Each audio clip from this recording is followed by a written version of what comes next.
दर्शकों ब्रेक तो बाद ਤੁਹਾਡਾ ਸਵਾਗਤ ਹੈ ਜੀ। ਡਾਕਟਰ ਸਾਹਿਬ ਤੋਂ ਪਹਿਲਾਂ ਕਿ ਅਗਲਾ ਇਸ਼ੂ ਡਿਸਕਸ ਕਰੀਏ, ਤੁਸੀਂ ਸਾਡੇ ਦਰਸ਼ਕਾਂ ਨੂੰ ਦੱਸ ਦਿਓ ਅੱਜ ਦੇ ਫੇਸਬੁੱਕ ਮੈਸੇਜ।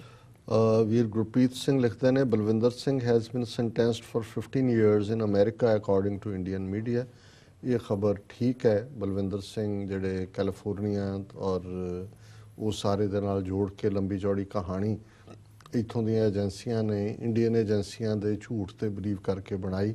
ਉਹਦੇ ਥੱਲੇ ਇਹਨਾਂ ਨੂੰ ਇੰਡਾਇਕਟ ਪਹਿਲਾਂ ਕਰ ਦਿੱਤਾ ਸੀ, ਕੱਲ੍ਹ ਹੀ ਸਜ਼ਾ ਸੁਣਾਈ ਹੈ ਜੀ। ਔਰ ਬਹੁਤ ਸਾਰੀ ਜਿਹੜੀ ਕਹਾਣੀ ਹੈ ਉਹ ਫਰਜ਼ੀ ਟੈਲੀਫੋਨ ਕਨਵਰਸੇਸ਼ਨ ਨਾਲ ਜੋੜ ਕੇ ਕੀਤੀ ਹੈ। ਔਰ ਅਸੀਂ ਦੇਖਦੇ ਹਾਂ ਵੀ ਇਹ ਜਿਹੜਾ ਪ੍ਰਭਾਵ ਹੈ ਇੰਡੀਅਨ ਏਜੰਸੀਆਂ ਦਾ ਉਹ ਕਾਫੀ ਇੱਥੇ ਹੁਣ ਕਾਰਗਰ ਹੋ ਰਿਹਾ, ਖਾਸ ਤੌਰ 'ਤੇ 9/11 ਤੋਂ ਬਾਅਦ ਹੀ ਜਿਹੜਾ ਉਸ ਪ੍ਰਭਾਵ ਦਾ ਨਤੀਜਾ ਹੈ ਕਿ ਬਲਵਿੰਦਰ ਸਿੰਘ ਜਿਹੜੇ ਨੇ ਉਹ ਇੱਕ ਸਫਰਰ ਹੋਏ ਨੇ ਜੀ। ਸਿੰਘ ਸਾਹਿਬ ਦੀ ਆਈਡੀ ਤੋਂ ਲਿਖਦੇ ਨੇ, ਡਾਕਟਰ ਸਾਹਿਬ ਜਿਹੜੇ ਫੌਜੀ ਹੁਣ ਇੰਡੀਆ ਵਿੱਚ ਹਨ ਉਹਨਾਂ ਨੂੰ ਖਾਲਿਸਤਾਨੀ ਫੌਜ ਚੰਗੀ ਜਗ੍ਹਾ ਮਿਲੇਗੀ, ਕਿਉਂ ਨਹੀਂ? ਉਹ ਹੁਣ ਆਪਣੇ ਆਪ ਨੂੰ ਉਹਨਾਂ ਤੋਂ ਅੱਡ ਕਰਕੇ ਖਾਲਿਸਤਾਨੀ ਫੌਜ ਦੇ ਵਿੱਚ ਲੜਨ ਲਈ ਵੀ ਤਿਆਰ ਹੋਣ ਔਰ ਆਪਣੇ ਆਪ ਨੂੰ ਜਥੇਬੰਦ ਕਰਨ। ਜਦੋਂ ਵੀ ਇਸ ਕਿਸਮ ਦਾ ਕੋਈ ਵਕਤ ਆਉਂਦਾ ਉਹ ਆਪਣੇ ਧਰਮੀ ਫੌਜੀਆਂ ਵਾਂਗ ਉਹਨਾਂ ਨੇ ਵੀ ਆਪਣਾ ਫਰਜ਼ ਨਿਭਾਇਆ ਸੀ, ਆਪਣਾ ਫਰਜ਼ ਨਿਭਾਉਣ। ਔਰ ਅਮਜ਼ਦ ਅਲ-ਬੌਲਸ਼ੀ ਲਿਖਦੇ ਨੇ, will you explain your thoughts about Quaid-e-Azam Muhammad Ali Jinnah. Amjad ਸਾਹਿਬ ਮੇਰੇ ਲਈ ਉਹ ਇੱਕ ਰੋਲ ਮਾਡਲ, ਸਾਊਥ ਏਸ਼ੀਆ ਦੇ ਰੌਸ਼ਨ ਦਿਮਾਗ ਨੇਤਾ ਹੋਏ ਨੇ। ਸੱਚਮੁੱਚ ਉਹ ਕਾਇਦੇ ਆਜ਼ਮ ਨੇ।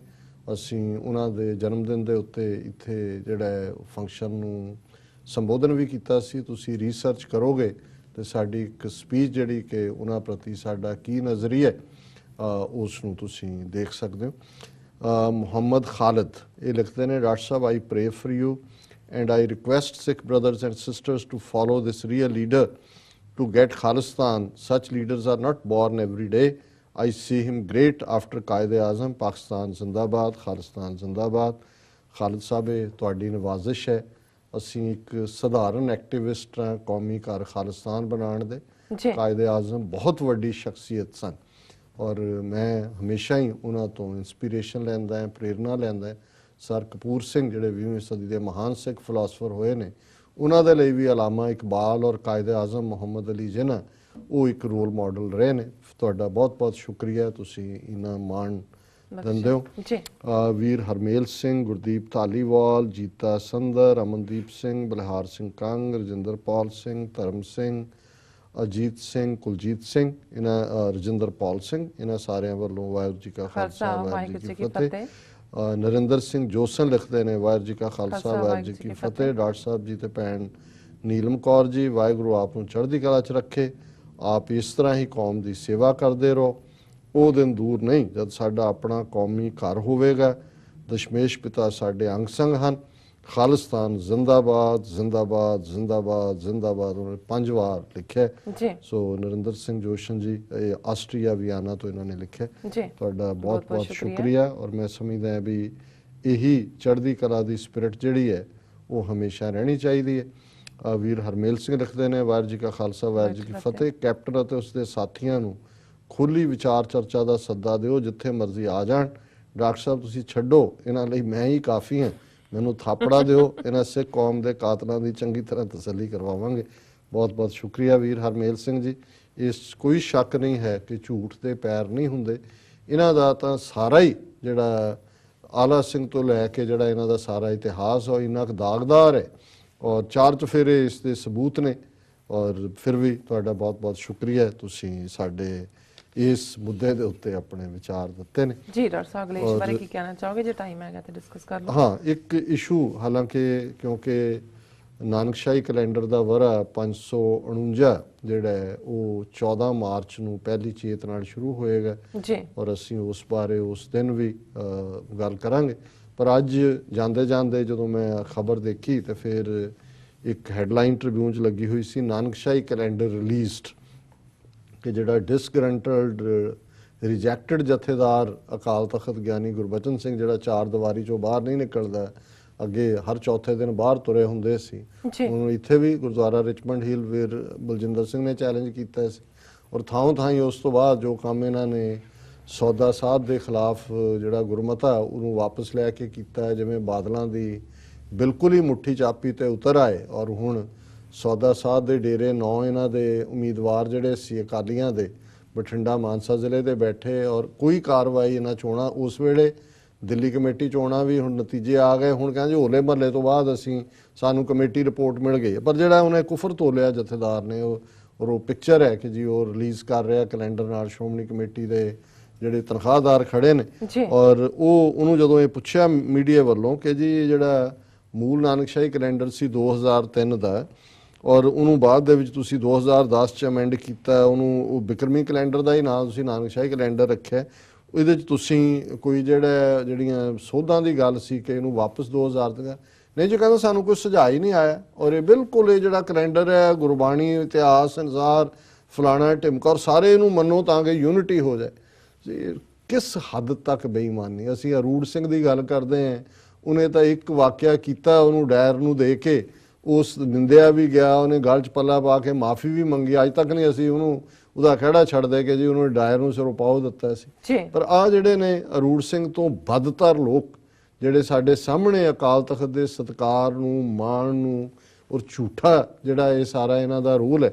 ਲੇਕਿਨ ਕੁੱਲ ਮਿਲਾ ਕੇ ਮੈਂ ਸਮਝਦਾ ਵੀ ਇੱਕ ਸ਼ਰਮ ਦੀ ਗੱਲ ਹੈ ਕਿ ਇਸ ਕਿਸਮ ਦੇ ਲੋਕ ਔਰ ਰੱਖੇ ਹੀ ਇਸ ਲਈ ਨੇ ਕਿ ਸਾਡੇ ਅਕਾਲ ਤਖਤ ਵਰਗੀ ਜਿਹੜੀ ਮਹਾਨ ਸੰਸਥਾ ਹੈ ਉਸ ਦੇ ਰੈਪੂਟੇਸ਼ਨ ਦੇ ਉੱਤੇ ਕ੍ਰੈਡੀਬਿਲਿਟੀ ਦੇ ਉੱਤੇ ਸਵਾਲੀਆ ਨਿਸ਼ਾਨ ਰਹਿਣਾ ਵਟ ਅ ਸ਼ੇਮ। ਜੀ ਡਾਕਟਰ ਸਾਹਿਬ ਬਿਲਕੁਲ। ਹੁਣ ਤੁਸੀਂ ਸਾਡੇ ਦਰਸ਼ਕਾਂ ਨੂੰ ਦੱਸ ਦਿਓ ਅੱਜ ਦਾ ਵਿਚਾਰ।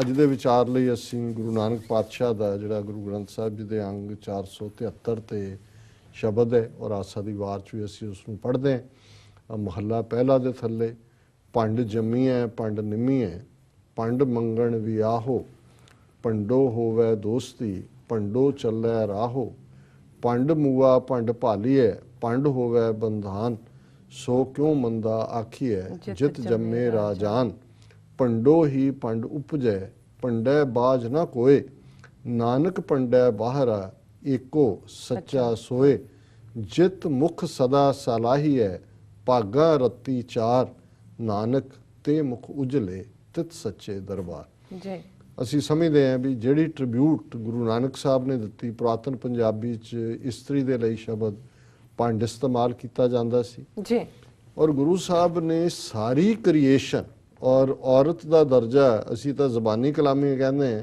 ਗੁਰੂ ਸਾਹਿਬ ਨੇ ਪ੍ਰੂਵ ਕੀਤਾ ਕਿ ਕਿਵੇਂ ਨੈਕਸਟ ਟੂ ਗੋਡ ਹੈ ਔਰਤ। ਰੱਬ ਤੋਂ ਬਾਅਦ ਜਿਹੜਾ ਜੇ ਕੋਈ ਦਰਜਾ ਹੈ ਤੇ ਉਹ ਔਰਤ ਦਾ ਹੈ ਔਰ ਉਹਨਾਂ ਨੇ ਸ਼ੁਰੂਆਤ ਹੀ ਕਨਸੈਪਸ਼ਨ ਤੋਂ ਕੀਤੀ। ਭੰਡ ਜੰਮੀ ਹੈ ਭੰਡ ਨਿੰਮੀ ਹੈ, ਕਨਸੀਵ ਹੁੰਦਾ ਹੈ, ਫਿਰ ਉਹ ਗਰੋ ਹੁੰਦਾ ਹੈ, ਫਿਰ ਜਦੋਂ ਗਰੋ ਭੰਡ ਮੰਗਣ ਵੀ ਆਹੋ ਕਿ ਉਸ ਔਰਤ ਦੇ ਨਾਲ ਹੀ ਮੰਗਣੀ ਹੁੰਦੀ ਹੈ, ਉਹੀ ਜਿਹੜਾ ਉਹਦੇ ਨਾਲ ਵਿਆਹ ਹੁੰਦਾ ਹੈ। ਭੰਡ ਮੰਗਣ ਵੀ ਆਹੋ, ਭੰਡੋ ਹੋਵੇ ਦੋਸਤੀ। ਹੁਣ ਜੇ ਔਰਤ ਹੈ ਘਰ ਦੇ ਵਿੱਚ, ਅਸੀਂ ਕਹਿੰਦੇ ਜੀ ਔਰਤ ਨਾਲ ਘਰ ਵਸਦਾ, ਜੇ ਔਰਤ ਹੈ ਤੇ ਰਿਸ਼ਤੇ ਬਣਦੇ ਨੇ, ਦੋਸਤ ਬਣਦੇ ਨੇ, ਨਾਤੇ ਬਣਦੇ ਨੇ। ਭੰਡੋ ਹੋਵੇ ਦੋਸਤੀ, ਭੰਡੋ ਚੱਲੇ ਰਾਹੋ। ਜੇ ਜੀਵਨ ਨੇ ਅੱਗੇ ਤੁਰਨਾ, ਜੀਵਨ ਦੇ ਵਿੱਚ ਕੋਈ ਡਾਇਨਾਮਿਜ਼ਮ ਆਣਾ ਹੈ, ਪਰਿਵਾਰ ਅੱਗੇ ਵਧਣਾ, ਤੇ ਉਹਦਾ ਆਧਾਰ ਵੀ ਜਿਹੜਾ ਹੈ ਭੰਡੋ ਚੱਲਿਆ ਰਾਹੋ, ਭੰਡ ਮੂਆ ਭੰਡ ਭਾਲੀ ਹੈ, ਭੰਡ ਹੋਵੇ ਬੰਧਾਨ। ਕਿ ਜੇ ਰੱਬ ਨਾ ਕਰੇ ਇਸਤਰੀ ਚਲੀ ਜਾਂਦੀ ਹੈ, ਫਿਰ ਬੰਦਾ ਥੋੜੀ ਦੇਰ ਦੇਖ ਕੇ ਕਹਿੰਦਾ ਹੈ ਕਿ ਮੈਂ ਤਾਂ ਇਵੇਂ, ਮੈਨੂੰ ਤਾਂ ਸ਼ਮਸ਼ਾਨ ਘਾਟ ਵਾਂਗ ਮਹਿਸੂਸ ਹੁੰਦਾ ਹੈ, ਉਜੜਿਆ ਹੋਇਆ ਘਰ ਹੈ, ਉਹ ਫਿਰ ਵਿਆਹ ਵੱਲ ਤੁਰਦਾ। ਔਰ ਇਹੀ ਔਰਤ ਜਿਹੜੀ ਹੈ ਬੰਧਾਨ ਰਿਸ਼ਤੇਦਾਰੀਆਂ ਪੈਦਾ ਕਰਦੀ। ਕੁੜਮਾਚਾਰੀ ਕਿਹਨੂੰ ਕਹਿੰਦੇ ਨੇ? ਜਦੋਂ ਕੋਈ ਕਹਿੰਦਾ ਜੀ ਹੁਣ ਕਬੀਲਦਾਰੀ ਹੋ ਗਈ, ਕਬੀਲਦਾਰੀ ਵਿਆਹ ਨਾਲ ਹੁੰਦੀ ਹੈ, ਤੇ ਫਿਰ ਜਿਹੜੀ ਕੁੜਮਾਚਾਰੀ ਜ਼ਿੰਮੇਵਾਰੀਆਂ ਦਾ ਅਹਿਸਾਸ ਹੈ ਔਰ ਉਸ ਸਾਰੇ ਦੇ ਨਾਲ ਔਰਤ ਦਾ ਹੀ ਸੰਬੰਧ ਹੈ। ਸੋ ਕਿਉਂ ਮੰਦਾ ਆਖੀਐ ਜਿਤ ਜੰਮੇ ਰਾਜਾਨ। ਹੁਣ ਬਹੁਤ ਵਾਰੀ ਕੋਈ ਤੁਕ ਕੋਟ ਹੁੰਦੀ ਹੈ। ਹੁਣ ਰਾਜਾ ਜਿਹੜਾ ਉਹ ਸੋਵਰਨ ਹੈ, ਆਲ ਪਾਵਰਫੁਲ ਜੀ, ਤੇ ਔਰਤ ਅਬਲਾ ਹੈ ਇਹਨਾਂ ਦੇ ਲਿਟਰੇਚਰ ਦੇ ਵਿੱਚ, ਇਹਨਾਂ ਦੇ ਸਮਾਜ ਦੇ ਵਿੱਚ। ਤਾਂ ਹੁਣ ਗੁਰੂ ਸਾਹਿਬ ਕਹਿੰਦੇ ਨੇ ਕਿ ਇੱਕ ਔਰਤ ਦੀ ਕੁੱਖ ਚੋਂ, ਜਿਹਨੂੰ ਤੁਸੀਂ ਅਬਲਾ ਬਣਾਇਆ ਹੋਇਆ ਹੈ, ਰਾਜਾ ਜਨਮ ਲੈਂਦਾ ਹੈ ਸੋਵਰਨ। ਸੋ ਸੋਵਰਨ ਨੂੰ ਜਨਮ ਦੇਣ ਵਾਲੀ ਕਿਵੇਂ ਅਬਲਾ ਹੋ ਸਕਦੀ ਹੈ? ਉਹਨੂੰ ਤੁਸੀਂ ਕਿਵੇਂ ਮਾੜਾ ਕਹਿ ਸਕਦੇ ਹੋ ਜੀ? ਉਹਦੇ ਲਈ ਕਿਉਂ ਜਿਹੜਾ ਤੁਹਾਡੀ ਇਹ ਸਾਰੀ ਪਹੁੰਚ ਜਿਹੜੀ ਆ ਉਹ ਨੈਗੇਟਿਵ ਹੈ? ਫਿਰ ਭੰਡੋ ਹੀ ਭੰਡ ਉਪਜੇ। ਹੁਣ ਬਹੁਤ ਵਾਰੀ ਅਸੀਂ ਮੁੰਡਿਆਂ ਦੀ ਚਾਹਨਾ ਕਰਦੇ ਹਾਂ, ਪਰ ਗੁਰੂ ਸਾਹਿਬ ਨੇ ਉੱਥੇ ਵੀ ਫਿਰ ਬੱਚੀ ਨੂੰ ਵਡਿਆਇਆ। ਉਹਨਾਂ ਨੇ ਕਿਹਾ ਕਿ ਬੱਚੀ ਔਰਤ ਚੋਂ ਹੀ ਔਰਤ ਪੈਦਾ ਹੁੰਦੀ ਹੈ, ਲੜਕੀ ਪੈਦਾ ਹੁੰਦੀ ਹੈ। ਭੰਡੋ ਹੀ ਭੰਡ ਉਪਜੈ, ਭੰਡੈ ਬਾਝ ਨਾ ਕੋਈ। ਹੁਣ ਜਦੋਂ ਔਰਤ ਚੋਂ ਹੀ ਅੱਗੇ ਪ੍ਰੋਗਰੈਸ ਬੱਚੀ ਹੁੰਦੀ ਹੈ ਤੇ ਫਿਰ ਉਹਦੇ ਨਾਲ ਕ੍ਰੀਏਸ਼ਨ ਅੱਗੇ ਤੁਰਦੀ ਹੈ। ਜੇ ਸਾਰੇ ਹੀ ਮੁੰਡੇ ਜੰਮ ਦੇਣ ਤੇ ਫਿਰ ਕੀ ਹੋਏਗਾ ਉਸ ਸੁਸਾਇਟੀ 'ਚ?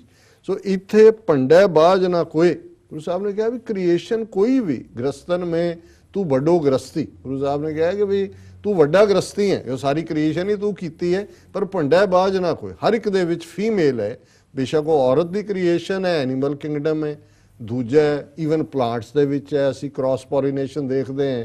ਕ੍ਰਾਸ ਪੋਲੀਨੇਸ਼ਨ ਕੀ ਹੈ? ਉਹੀ ਸੰਬੰਧ ਨੇ ਜਿਹੜੇ ਅੱਗੇ ਤੋਰਦੇ ਨੇ। ਨਾਨਕ ਭੰਡਾ ਬਾਹਰਾ ਇੱਕੋ ਸੱਚਾ ਸੋਏ, ਕਿ ਜੇ ਕੋਈ ਔਰਤ ਤੋਂ ਬਿਨਾਂ ਜਿਹੜਾ ਅਜੂਨੀ ਹੈ, ਜਿਹੜਾ ਜੰਮਦਾ ਨਹੀਂ, ਤੇ ਉਹ ਇੱਕੋ ਇੱਕ ਨਿਰੰਕਾਰ ਹੈ ਜਿਹੜਾ ਜੂਨ ਦੇ ਵਿੱਚ ਨਹੀਂ ਆਂਦਾ। ਸੋ ਮੁਖ ਜਲੋ ਜਿਤ ਕਹੇ ਠਾਕਰ ਜੋਨੀ, ਕਿ ਰੱਬ ਜੂਨ ਦੇ ਵਿੱਚ ਨਹੀਂ ਆਂਦਾ, ਬਾਕੀ ਸਾਰੀ ਕ੍ਰੀਏਸ਼ਨ ਹੀ ਔਰਤ ਦੇ ਨਾਲ ਹੈ, ਰੱਬ ਤੋਂ ਨੈਕਸਟ ਹੈ। ਔਰ ਇਸ ਤੋਂ ਵੀ ਵੱਡੀ ਗੱਲ, ਹੁਣ ਬਹੁਤ ਵਾਰ ਔਰਤ ਮਰਦਾਂ ਦੇ ਹੱਕਾਂ ਦੀ ਗੱਲ ਇੱਥੇ ਹੁੰਦੀ ਹੈ। ਹੁਣ ਗੁਰੂ ਸਾਹਿਬ ਨੇ ਤਾਂ ਈਵਨ ਜਿਹੜੀ ਅਕਾਊਂਟੇਬਿਲਿਟੀ ਹੈ, ਕਿ ਜਦੋਂ ਰੱਬ ਦੇ ਦਰਬਾਰ ਦੇ ਵਿੱਚ ਫੈਸਲਾ ਹੋਣਾ ਕਿ ਕੌਣ ਕੀ ਹੈ, ਉੱਥੇ ਜੈਂਡਰ ਮੈਟਰ ਨਹੀਂ ਕਰਦਾ ਕਿ ਔਰਤ ਹੈ ਕਿ ਮਰਦ ਹੈ। ਗੁਰੂ ਸਾਹਿਬ ਨੇ ਫਰਮਾਇਆ ਜਿਤ ਮੁਖ ਸਦਾ ਸਲਾਹੀ ਹੈ, ਭਾਗਾਂ ਰੱਤੀ ਚਾਰ, ਨਾਨਕ ਤੇ ਮੁਖ ਉਜਲੇ ਤਿਤ ਸੱਚੇ ਦਰਬਾਰ, ਕਿ ਜਿਸ ਮੂੰਹ ਚੋਂ, ਜਿਸ ਮੁਖਾਰ ਬਿੰਦ ਚੋਂ, ਜਿਸ ਰੂਹ ਚੋਂ ਰੱਬ ਦੀ ਉਸਤਤ ਹੁੰਦੀ ਹੈ, ਉਸ ਦੇ ਮੱਥੇ ਦੇ ਉੱਤੇ ਚਾਰ ਰੱਤੀਆਂ ਨੇ, ਮਣੀ ਹੈ ਜੀ। ਫੋਰਚੂਨੇਟ ਹੈ ਉਹ, ਕਿਉਂਕਿ ਉਸ ਫੋਰਚੂਨ ਨੇ ਜਿਹਨੇ ਰੱਬ ਦੀ ਯਾਦ ਦਿੱਤੀ ਹੈ, ਉਹਨੇ ਨਾਨਕ ਤੇ ਮੁਖ ਉਜਲੇ ਤਿਤ ਸੱਚੇ ਦਰਬਾਰ, ਕਿ ਉਜਲੇ ਉਹ ਦਲੈਂਕੜ ਹੈ, ਕਿ ਉਹ ਮੁਖ, ਉਹ ਚਿਹਰੇ ਰੱਬ ਦੀ ਦਰਗਾਹ ਦੇ ਵਿੱਚ ਉਜਲ ਹੋਣਗੇ ਜਿਹੜੇ ਭਾਗਾਂ ਰੱਤੀ ਚਾਰ, ਉਹ ਭਾਗਵਾਨ ਚਿਹਰੇ ਨੇ ਜਿਤ ਮੁਖ ਸਦਾ ਸਲਾਹੀ ਹੈ, ਜਿਨ੍ਹਾਂ ਦੇ ਅੰਦਰੋਂ ਉਸ ਦੀ ਸਿਫਤ ਸਲਾਹ ਨਿਕਲਦੀ ਹੈ। ਸੋ ਅੱਜ ਦਾ ਇਹ ਸਮੁੱਚਾ ਪ੍ਰੋਗਰਾਮ ਅਸੀਂ ਉਸ ਮਹਾਨ ਔਰਤ ਦੇ ਲਈ ਜਿਸ ਨੂੰ ਗੁਰੂ ਸਾਹਿਬ ਨੇ ਨਾਨਕ ਭੰਡਾ ਬਾਹਰਾ ਇੱਕੋ ਸੱਚਾ ਸੋਈ ਕਹਿ ਕੇ ਵਡਿਆਇਆ ਜੀ, ਉਸ ਦੇ ਨਾਲ ਕਰਦੇ ਹਾਂ ਜੀ। ਡਾਕਟਰ ਸਾਹਿਬ ਤੁਹਾਡਾ ਬਹੁਤ ਬਹੁਤ ਸ਼ੁਕਰੀਆ, ਤੁਸੀਂ ਅੱਜ ਦੇ ਅਹਿਮ ਇਸ਼ੂ ਤੇ ਅੱਜ ਦਾ ਵਿਚਾਰ ਸਾਡੇ ਦਰਸ਼ਕਾਂ ਨਾਲ ਸਾਂਝਾ ਕੀਤਾ ਹੈ। ਇੱਥੇ ਲੈਣੇ ਆਪਣੇ ਵਿਊਅਰਸ ਕੋਲ ਇਜਾਜ਼ਤ। ਵਿਊਅਰਸ ਤੁਹਾਡਾ ਬਹੁਤ ਬਹੁਤ ਸ਼ੁਕਰੀਆ, ਤੁਸੀਂ ਆਪਣੇ ਕੀਮਤੀ ਸਮੇਂ ਵਿੱਚ ਸਮਾਂ ਕੱਢ ਕੇ ਸਾਨੂੰ ਆਪਣੇ ਰਾਏ ਤੇ ਸੁਝਾਅ ਭੇਜੇ ਨੇ, ਤਾਂ ਇਸ ਤਰ੍ਹਾਂ ਭੇਜਦੇ ਰਹਿਣਾ ਸਾਡੇ ਇਸ ਪਤੇ ਤੇ sos@tv84.tv ਤੇ ਅਸੀਂ ਆਪਣਾ ਪ੍ਰੋਗਰਾਮ ਲੈ ਕੇ ਫਿਰ ਦੁਬਾਰਾ ਹਾਜ਼ਰ ਹੋਵਾਂਗੇ। ਤਦ ਤੱਕ ਲਈ ਮੈਨੂੰ ਤੇ ਬਣਾ ਸੁਣਾ ਗਿਆ ਦੋ, ਦੇਖਦੇ ਰਹੋ TV84, ਬੁਲਾ ਦਿਓ ਫਤਿਹ। ਵਾਹਿਗੁਰੂ ਜੀ ਕਾ ਖਾਲਸਾ, ਵਾਹਿਗੁਰੂ ਜੀ ਕੀ ਫਤਿਹ।